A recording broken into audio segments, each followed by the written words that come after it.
I have been expecting this complaint, and now we are in the proper forum to prove the baselessness of his allegations. I now have the opportunity to answer him point by point before the Ombudsman and not on media anymore. I will cooperate with the investigation and abide by its legal processes. The truth will be revealed and believe that justice and fairness shall prevail. I hope that the Ombudsman will be fair. Ulitin ko lang po, I am one with the Filipinos in this crusade against corruption. Kasama niyo po ako. Labanan po natin ang korupsyon. Ikulong po ang mga kurakot at mga magnanakaw. Ikulong na ang mga buhaya, kasuhan, at ikulong na ang mga buhaya at mga mastermind. Huwag pong ilihis yung issue dito. Tumbukin po yung dapat tumbukin. Napapansin ko parang naiba na po ang narrative. Parang meron ng script, no, na sinusunod o playbook. As a Filipino, I am urging the ICI, the Ombudsman, and the DPWH to seek the truth. Tumbukin lang po yung katotohanan. Maniwala kayo o sa hindi, pag nagkamali kayo dyan, mas gugulo po ang bayan. Magulo na po ngayon, mas gugulo po ang bayan. Magagalit po ang tao niyan. Magulo talaga ito. Pakiusap ko lang po muli. Tumbukin lang po yung katotohanan. Seek the truth, not the script, if there's any. Ito ay isa po itong diversionary tactic para ilihis ang atensyon ng taong bayan sa tunay na mga issue. Klaro naman eh.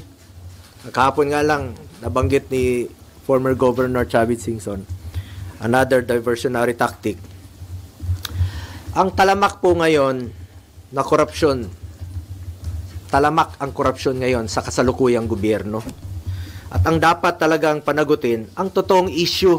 Ano bang totoong issue ngayon? Diba ang flood control scandal?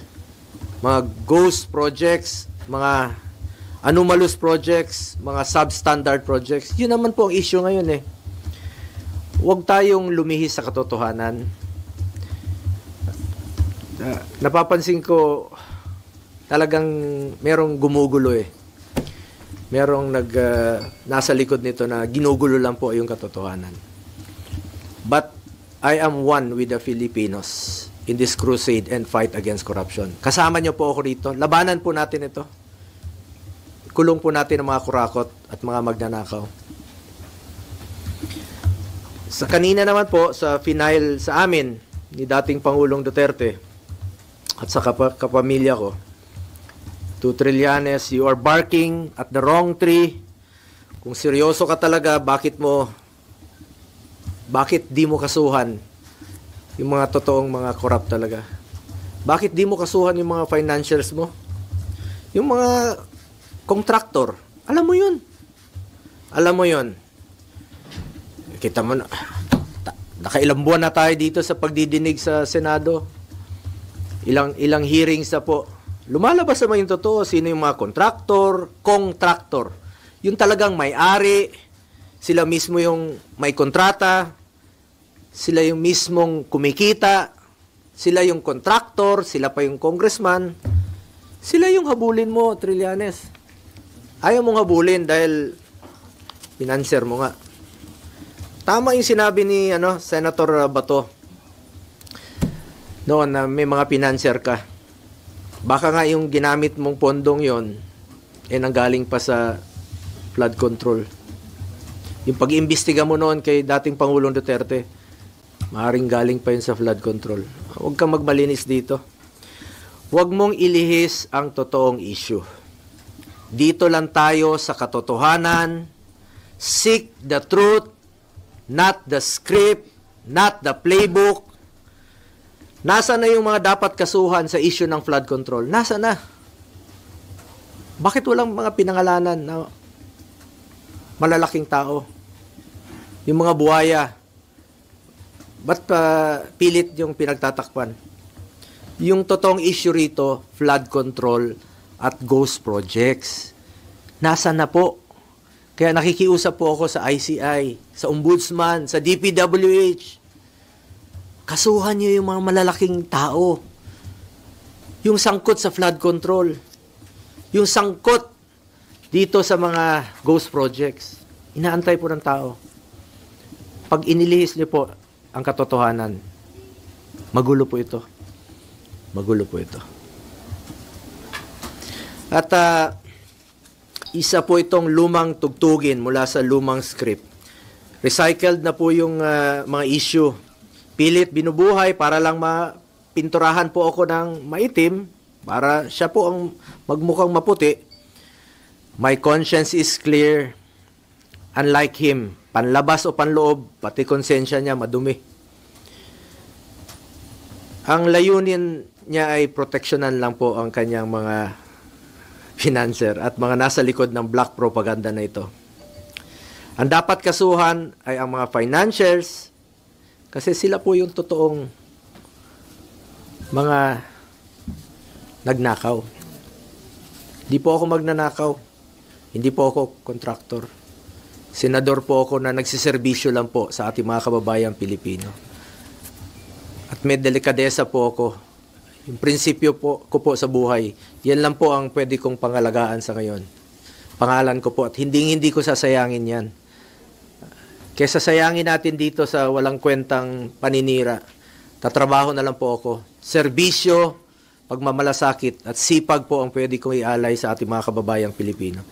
Tingnan niyo lang po kung hindi ba recycled ito. Rehash.